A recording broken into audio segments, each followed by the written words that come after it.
Bonjour à tous.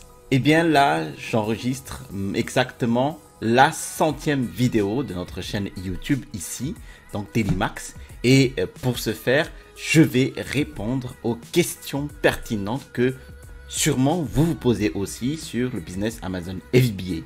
Eh bien, voici les 13 questions pertinentes sur ce business. Avant de commencer, laissez-moi me présenter. Je m'appelle Télimax. Je suis un vendeur professionnel sur la plateforme Amazon et je suis aussi formateur du business model Amazon FBA et la création de marques propres ou le private label.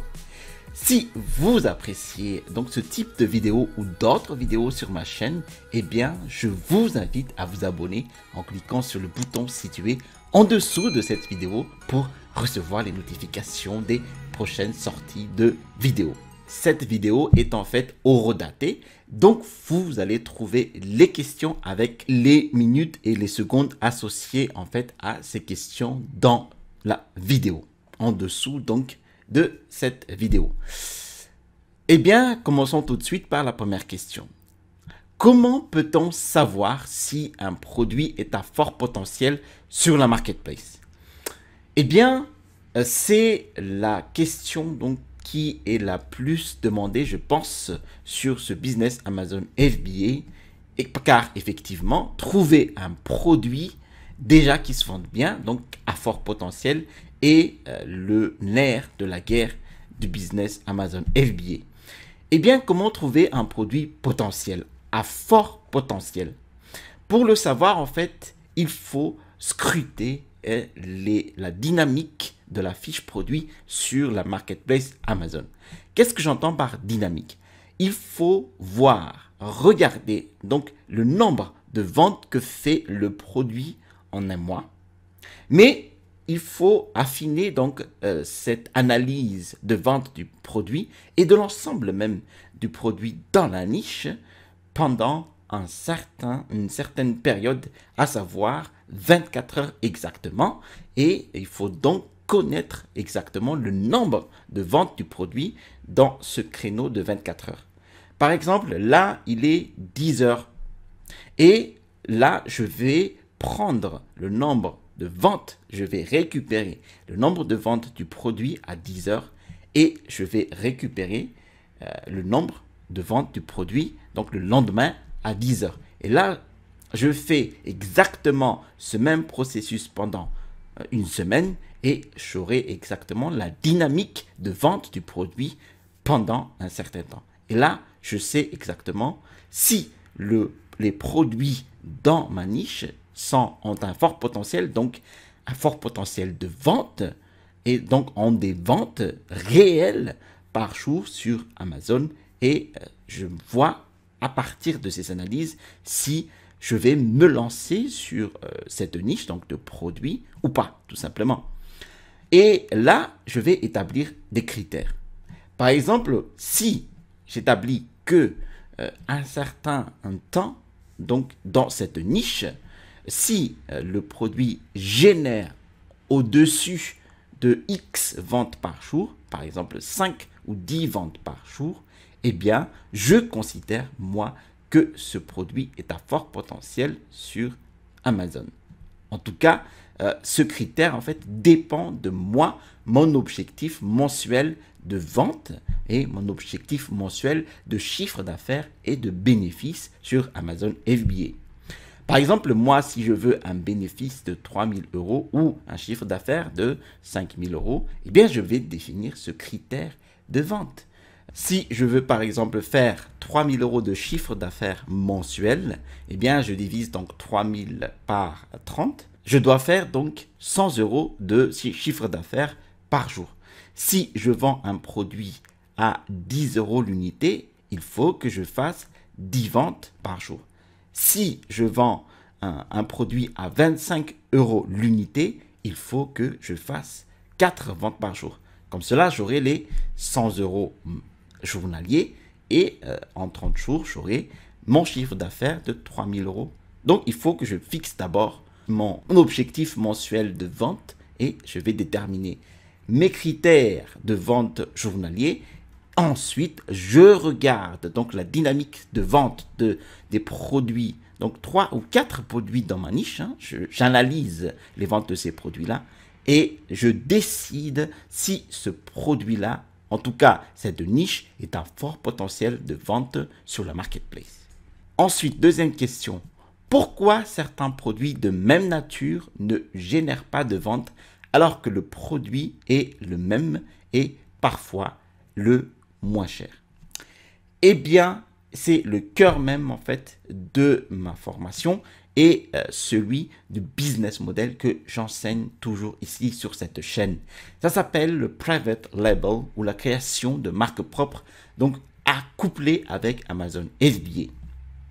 Je vais vous donner un exemple et nous allons partir de l'autre côté donc de l'écran pour bien saisir ce concept.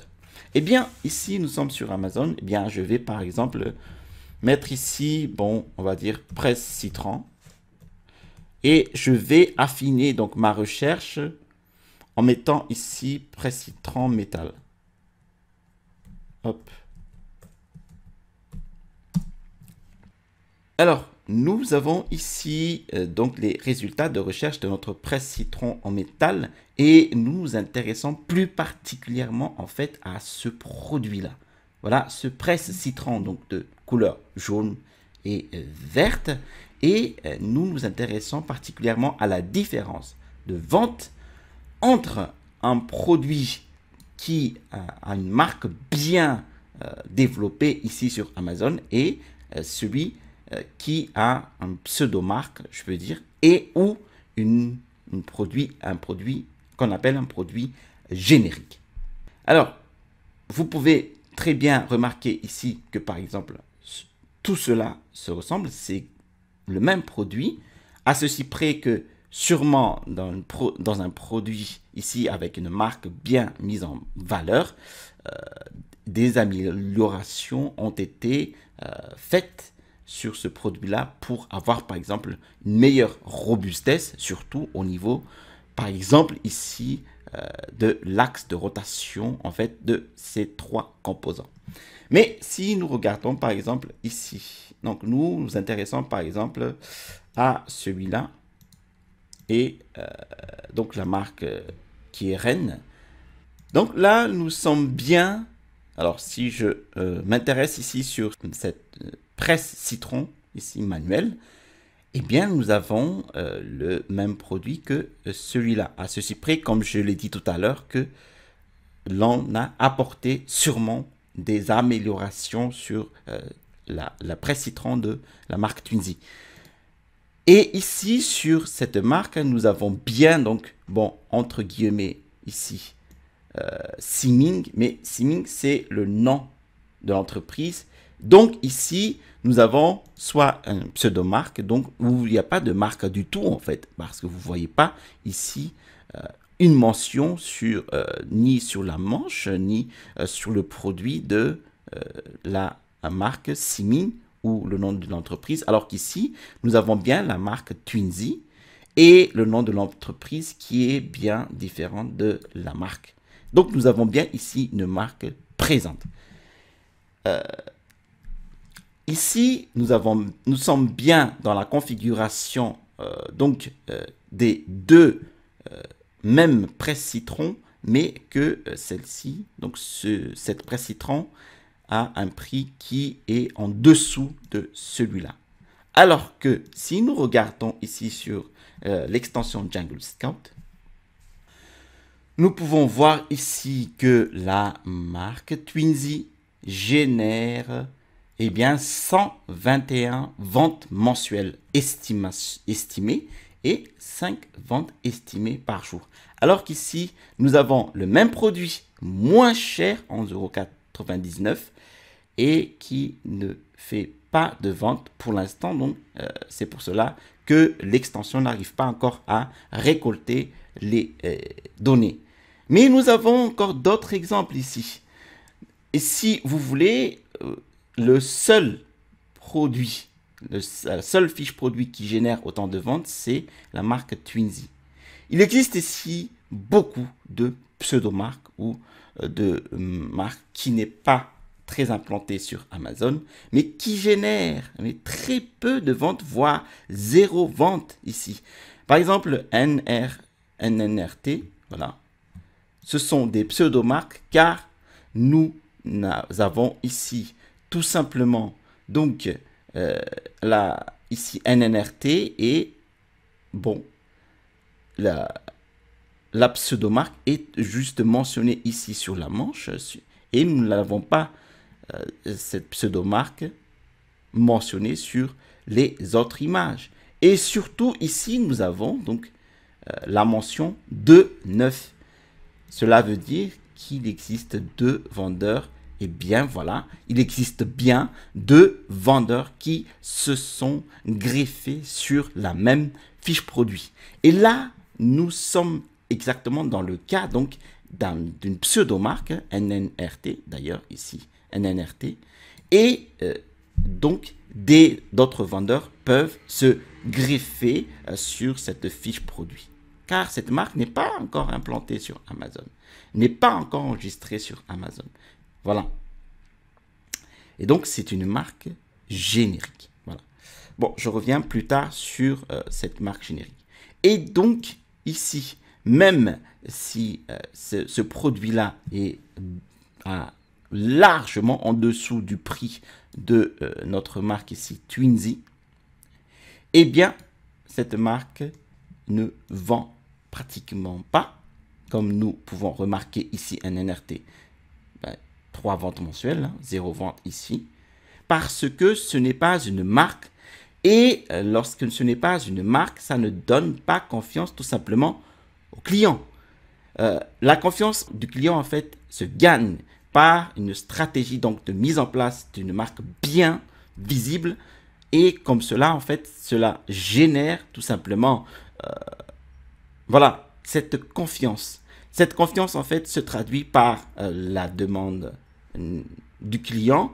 Est-ce que si, par exemple, j'aurais mon produit chez moi et que j'aurais un produit, un problème de qualité ou le produit est défectueux, est-ce qu'il y a quelqu'un derrière à qui je pourrais donc demander par exemple, de peut-être rembourser une partie ou de remplacer le produit? Eh bien, la marque, elle est là, elle est présente et donc c'est un gage de quelque chose de long terme et donc le client peut facilement, plus simplement, bien se tourner vers l'entreprise. Voilà.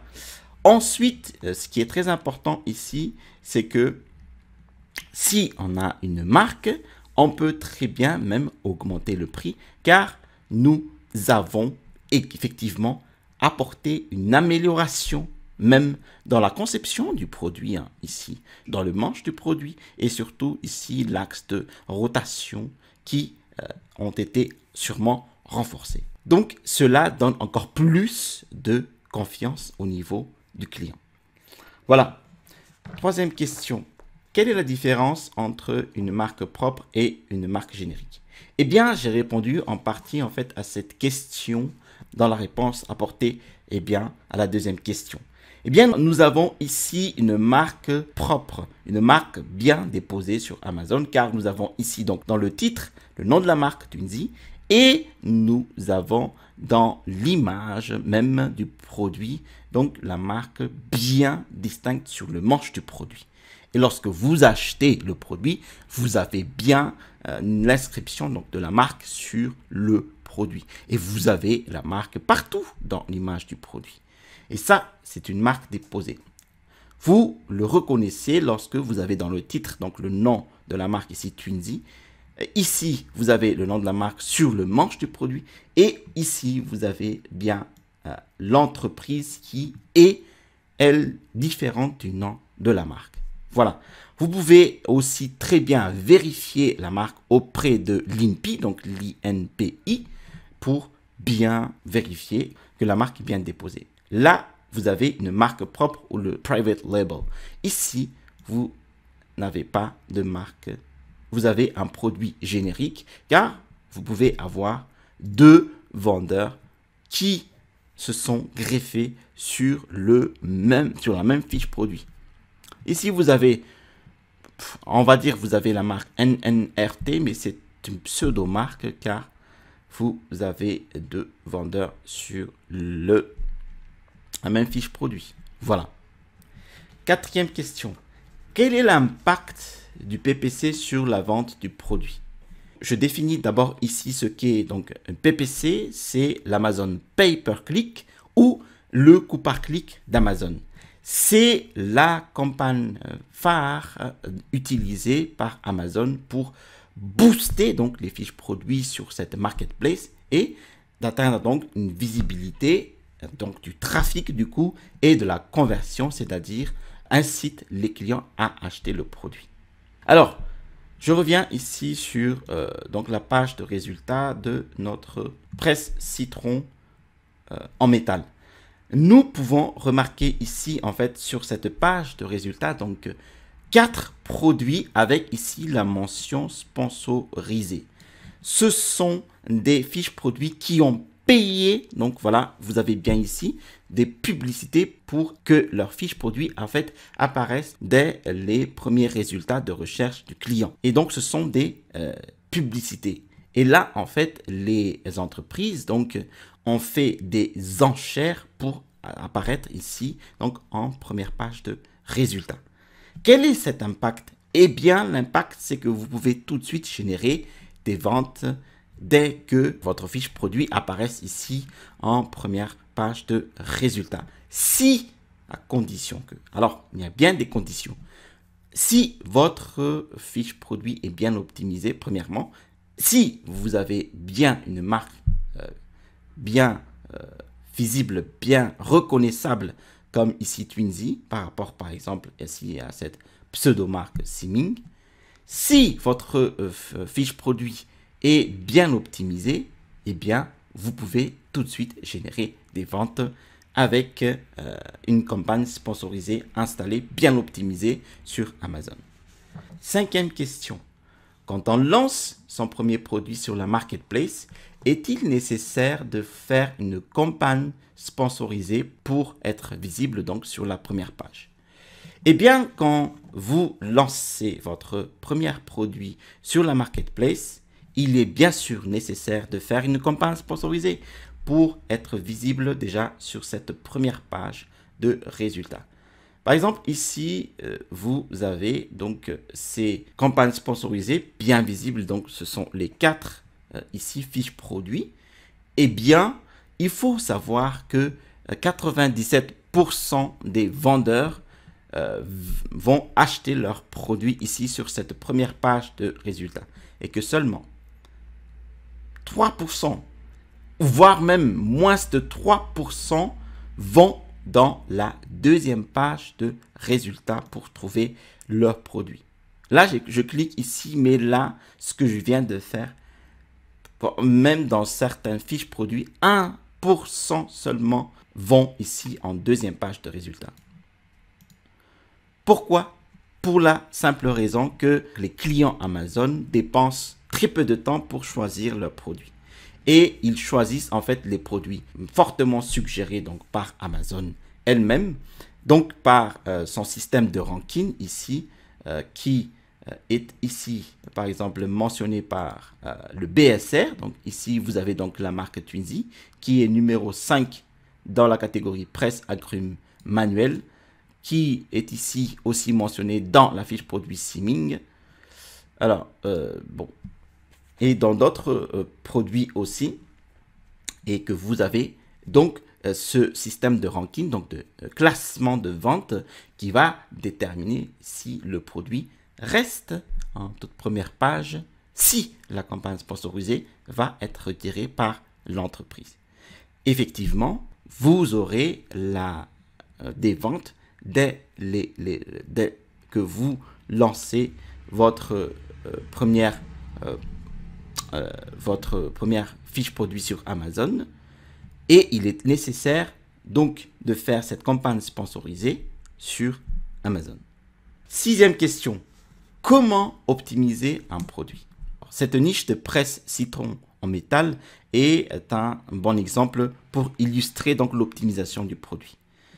Comment optimiser un produit? Eh bien, pour comprendre la réponse, en fait, il faut voir les commentaires des clients, surtout par rapport à notre niche. Par exemple, ici, si nous voyons donc la presse citron ici, bon, si nous regardons par exemple les commentaires des clients par rapport à notre presse citron ici, et nous nous intéressons par la suite à notre presse citron de l'Appétit Gourmet.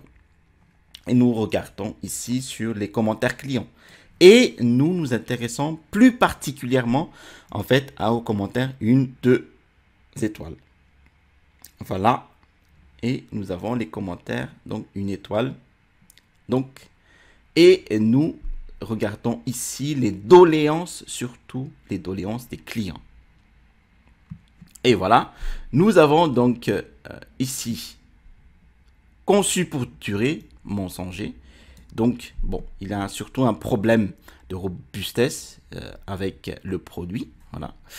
Alors, pratique les premiers mois, puis la peinture verte a commencé à s'enlever. On se retrouve avec des morceaux de peinture dans le jus de citron. Ah, ça, c'est pas top.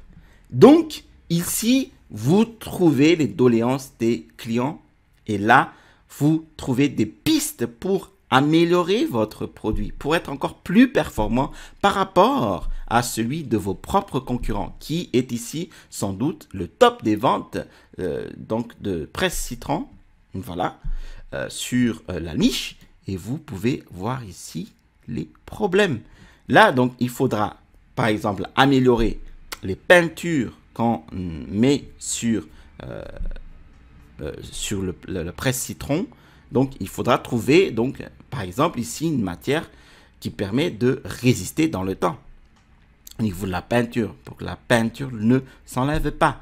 Il faudra ici trouver, donc, voilà, des matériaux qui durent dans le temps. Et là, vous pouvez augmenter par la suite le prix, bien sûr, parce que vous apportez une technologie au niveau de la peinture et des matériaux pour que le produit dure dans le temps, tout simplement. Voilà. Et c'est grâce à cela que vous pouvez optimiser, améliorer des produits. C'est grâce aux commentaires clients que vous pouvez augmenter, améliorer le produit. 7e question. Avec la campagne sponsorisée, est-il possible de générer des ventes dès sa mise en place? Donc, c'est bien ce que j'ai dit tout à l'heure. Avec une campagne sponsorisée bien optimisée, donc avec des mises en enchères sur des mots-clés bien ciblés sur la fiche produit. Donc, ici, je reviens sur presse citron et j'enlève la mention en métal. Donc là, l'algorithme d'Amazon, surtout au niveau de la suggestion de mots-clés relatifs au mot-clé principal presse citron, est ici en fait géré par l'algorithme qui s'appelle l'algorithme A10. En fait, c'est un algorithme de suggestion de mots-clés les plus appropriés, donc du plus approprié au moins approprié et les plus cliqués ou les plus demandés par les clients. Donc ici, nous avons un classement des mots-clés. Alors, les mots-clés les plus cliqués par les clients est, donc par ordre d'importance, presse citron manuel, presse citron électrique, presse citron individuel, etc., etc. Donc, si vous souhaitez donc tout de suite mettre en valeur, mais avoir une visibilité directe sur votre presse citron, donc l'ensemble de mots-clés ou les premiers mots-clés qu'il faudra donc miser, qu'il faudra mettre sur la table, se battre, dont il faut se battre pour gagner donc les enchères, c'est le mot-clé ou les mots-clés, l'ensemble de mots-clés, presse citron manuel. Ensuite, presse citron individuel ou en inox, ainsi de suite. Alors, si j'enlève ici, donc presse citron, et j'aurai toujours, donc voilà, la première suggestion ici, presse citron manuel. Ce sont les premiers mots-clés que vous devriez avoir donc vous battre en fait pour avoir dans la mise aux enchères pour obtenir tout de suite la bataille de campagne sponsorisée. Et dès que vous misez sur les bons mots-clés, vous pouvez tout de suite générer des ventes. Prochaine question. Est-il possible de battre ou dépasser un produit avec un bon ranking dans sa niche? Eh bien, nous avons ici effectivement, comme nous avons bien remarqué tout à l'heure, que c'est le produit, donc ici avec la marque Twinsy, de la marque Twinsy, qui génère le plus de ventes sur la place de marché et sur cette niche donc de presse citron. Comme nous avons bien remarqué et bien tout à l'heure que la presse citron Twinsy génère 121 ventes mensuelles, et bien les autres concurrents génèrent très peu. Hein. Voilà, 3 ventes ici, une vente ici mensuelle, 17 ventes ici, 22 ventes. Voilà, 46 ventes. Voilà. Et d'ailleurs, alors que celui-là est déjà marque très connue, Krups. Alors ici, peut-on donc battre donc, le top des vendeurs sur cette niche de presse citron? Voilà. Eh bien, pour le battre, il faut d'abord étudier en fait sa fiche produit et être au moins donc sur un même pied d'égalité que le top des ventes dans la niche. Si nous regardons par exemple l'image principale et que nous scrollons dessus, nous pouvons tout de suite remarquer que l'image principale n'est pas optimisée donc, comme Amazon l'entend, c'est-à-dire qu'il faut avoir une image dans laquelle, donc si l'on scrolle en fait ici, eh bien on peut avoir un zoom dessus. Donc cette image n'est pas optimisée pour avoir du zoom dessus. Alors, qu'est-ce que j'entends par zoom? Si nous regardons ici sur la fiche produit d'Appétit Gourmet et si nous scrollons sur l'image principale, eh bien, nous pouvons zoomer tout simplement l'image. Eh bien, sur la marque Twinsy, nous ne pouvons pas zoomer l'image principale. Donc, cette image n'est pas optimisée. Cette image, donc, a une dimension en dessous des dimensions requises par Amazon, c'est-à-dire 1500 x 500 pixels pour que l'image soit zoomée. On peut vérifier ça. Hein. Et ici, nous pouvons zoomer car l'image est correcte du point de vue d'Amazon. Donc ici, vous pouvez déjà concurrencer directement et battre le ranking ici de notre presse citron si votre image est dans la bonne dimension, assez pour qu'elle soit zoomée sur Amazon. Déjà, c'est un bon point. Ensuite, ici, vous avez le titre, donc presse citron robuste en métal, conception unique double bol, et afin de presser des agrumes. Alors que nous avons ici sur la suggestion de mots-clés, donc les premiers mots-clés suggérés par Amazon dans cette niche de presse citron et la presse citron manuelle. Donc, cela veut dire qu'il faut avoir absolument la mention presse citron manuelle pour que votre produit soit visible sur cette niche de presse citron. Et visiblement, nous ne retrouvons pas ces mots-clés, en tout cas presse citron manuel, dans le titre de notre top des ventes presse citron dans la niche. Donc, si vous mettez ici les mots-clés presse citron manuel, ici, vous pouvez déjà espérer battre en tout cas notre top des ventes. Bon, ensuite, le bullet point ici ou les listes à puces.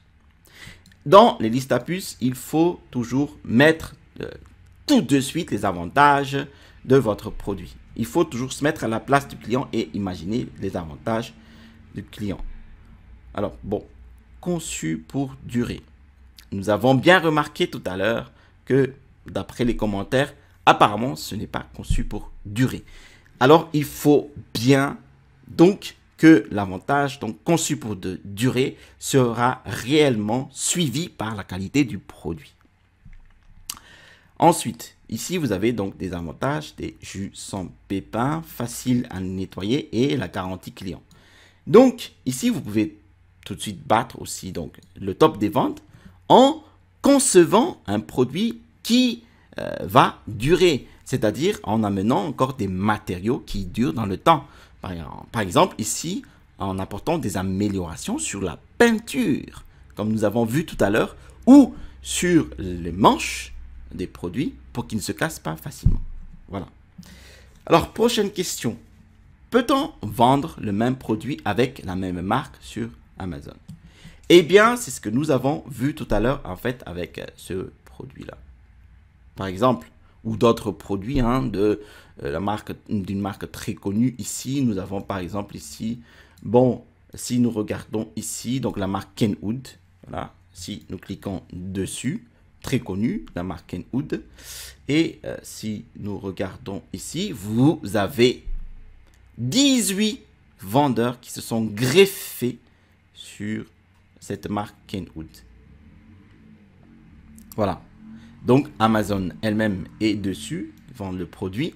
Et vous pouvez bien remarquer ici qu'il y a 17 autres vendeurs sur cette fiche produit. Alors, vous pouvez effectivement vendre un produit avec une marque ici propre, donc la marque très connue Kenwood. Alors, si vous remarquez bien ici, c'est que déjà, si Amazon s'est greffé sur la marque, il est difficile, même voire impossible en fait, pour vous de vendre le produit avec une marge suffisante, ou en tout cas une marge qui pourra dépasser celle d'Amazon. Parce que Amazon elle-même va tout simplement réduire le prix et va gagner ce qu'on appelle ici le panier, le buy box ou le panier ajouté au panier. Et donc, forcément, c'est Amazon qui va gagner ici toujours le panier. Donc, pour vous dire que si vous trouvez Amazon, la mention ici expédié et vendu par Amazon, ça veut dire déjà que la bataille est perdue d'avance car Amazon va toujours être premier top des ventes. Il connaît l'algorithme. Il lui suffit de baisser par exemple le prix, tout simplement, et il sera top des ventes. Voilà. Donc, ce n'est pas le business model que je recommande. Le business model que je recommande est toujours de créer sa marque. Déjà, premièrement, il n'y aura pas de vendeur comme ce vendeur Kenwood qui vont se greffer sur votre fiche produit, tout simplement. Là, vous avez 17 vendeurs qui se battent en fait sur la même fiche produit. Et leur seul critère de bataille ici est le prix. Si il va mettre, par exemple, la boutique du net va mettre un prix, je sais pas, à 24 €, eh bien, il va être au-dessus. Et après, Amazon va se battre aussi pour être encore top des ventes par la suite. Donc, ainsi de suite. Et là, avec la bataille de prix, vous risquez de sacrifier votre marge tout simplement, voire tout simplement de ne rien gagner dans votre business. C'est pour cela que je recommande toujours de faire du Amazon FBA avec le Private Label pour générer assez de marge et justement ne pas sacrifier vos marges. Donc, résumons, on peut vendre le même produit avec la même marque sur Amazon, mais ce n'est pas du tout bénéfique pour votre business à long terme. C'est bénéfique peut-être à court terme ici, comme ce produit-là. Peut-être vous allez gagner, je ne sais pas, des marges, mais elles seront faibles car vous serez toujours obligé de baisser les prix pour gagner ici le buy box ou l'encart ajouté au panier, le bouton ajouté au panier. Donc, la prochaine question. Quels sont les moyens les plus sûrs pour transporter les produits vers les entrepôts d'Amazon? Alors, il existe beaucoup de moyens pour transporter les marchandises en fait provenant de l'Asie, de Chine vers Amazon FBA. Eh bien, je vous cite ici le top 3, voilà, ou le top 5 même, de ces transporteurs. Donc, DHL, UPS, FedEx. Et ensuite, donc, quand on cherche à faire des frais aériens maritimes, donc DB Schenker ou Kuehne et Nagel. Voilà, ce sont les top 5 en fait des entreprises qui vont transporter au mieux votre produit. Ils sont spécialistes de la logistique internationale. Ils vont vous proposer plusieurs offres qui vont correspondre forcément à votre demande, que ce soit en fret aérien ou mode express ou en fret maritime ou en transport multimodal, c'est-à-dire une combinaison de fret aérien ou de fret maritime, bon, ou de transport ferroviaire. Alors, les moyens les plus sûrs, comme je vous l'ai dit tout à l'heure, donc ce sont les top 3, donc DHL, UPS et FedEx. Voilà. Prochaine question. Quels sont les différents moyens de transport de votre produit depuis l'Asie, donc vers l'Europe? Alors, il existe déjà, comme je vous l'ai dit tout à l'heure, deux sortes de moyens de transport suivant en fait votre marchandise. Si votre marchandise ne dépasse pas les 200 kg ou ne dépasse pas donc un volume global de 2 mètres cubes, je vous conseille de privilégier donc le mode express ou le air freight. En fait, le air freight ou le mode express, donc c'est un transport par avion qui est le plus rapide, mais qui est effectivement adapté lorsque vous voulez approvisionner plus vite en fait votre stock sur Amazon pour effectuer et fluidifier donc les premières ventes sur Amazon. Eh bien, vous optez pour le mode express. Eh bien, sur DHL, vous avez par exemple ce mode express et vous discutez juste avec DHL et le fournisseur. Vous dites par exemple au fournisseur que vous voulez en fait envoyer votre produit par DHL et ils vont converser et ils vont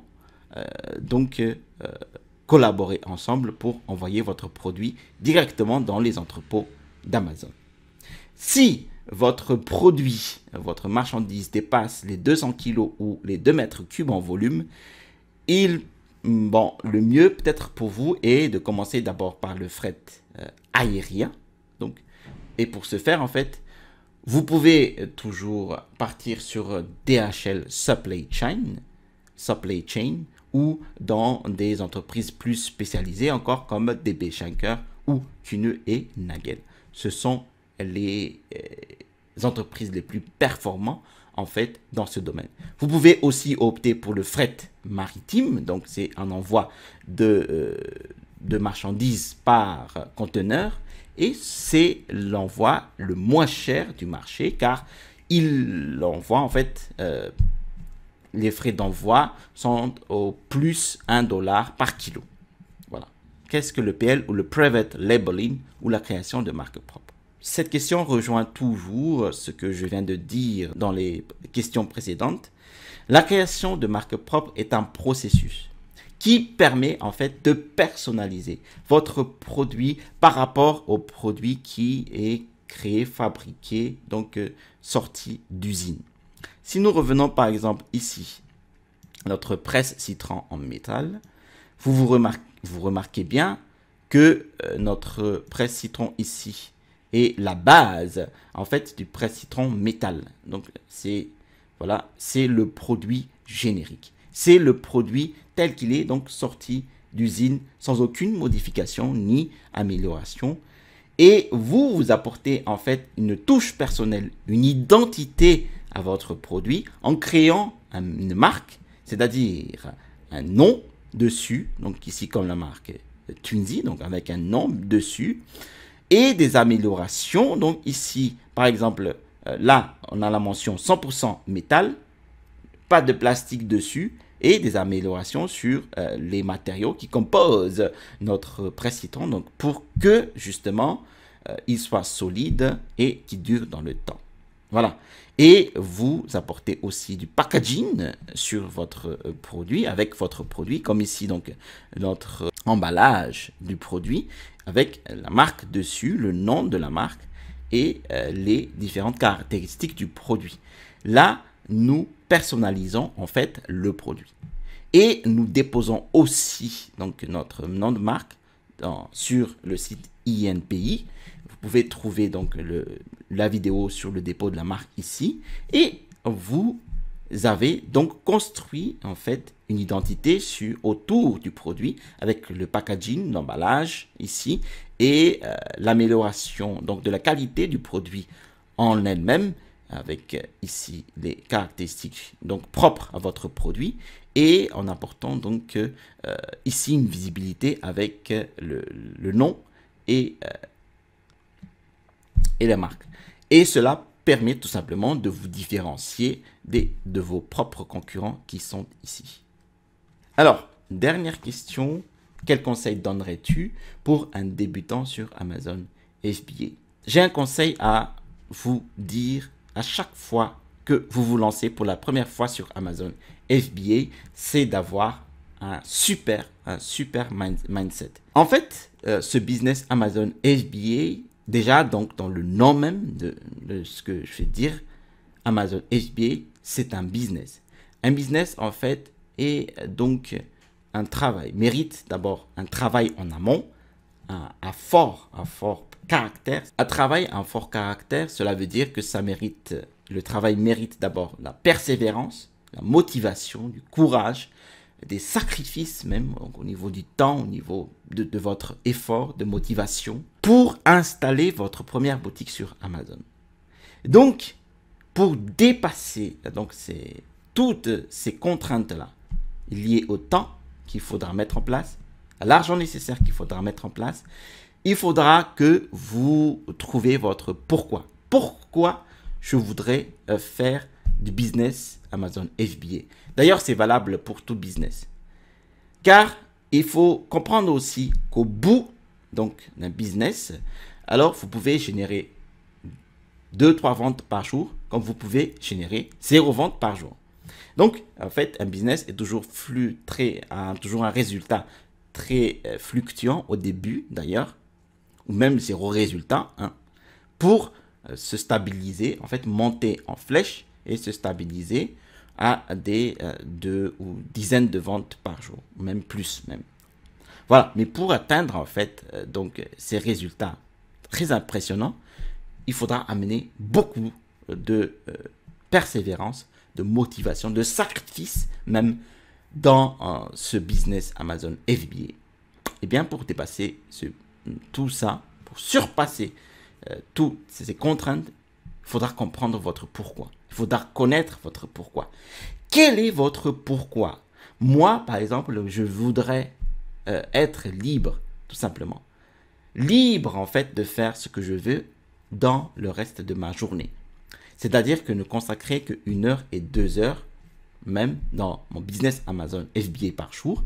Et le reste de ma journée, je peux consacrer mon temps à ma famille, donc à mes enfants, à ma femme.